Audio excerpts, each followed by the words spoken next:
this video I want to talk a little bit about layers of defense and exactly what that means. You'll see in this first diagram, I've drawn a back four. Our team's out of possession. As our opposing number 9 approaches, our back four is too flat, too high up the field and too flat. Because of this, they're creating one layer of defense. If number 9 should beat our back line, he's going straight through to goal. So what we want to do to solve this problem is we want to provide cover and depth. You can see our number 2, 3, and 4 have dropped off a little bit. Not only that, but they've pinched in. If number 5 is beaten, someone can cover, and there would be a second layer of defense.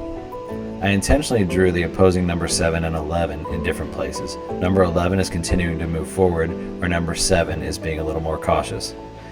In this situation, our number 2 and our number 3 have different situations to deal with.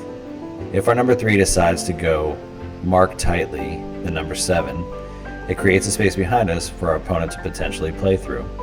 It's much better if our number 3 holds the same line as our numbers 2 and 4.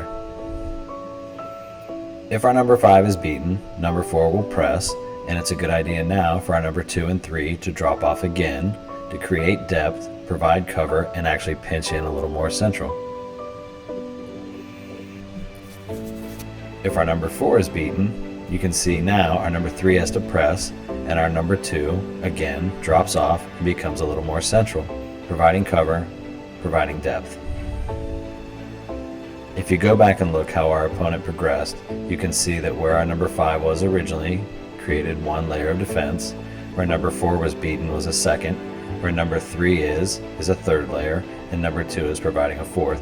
In this example, our opponent would have to go through 4 layers before they could score, not just one.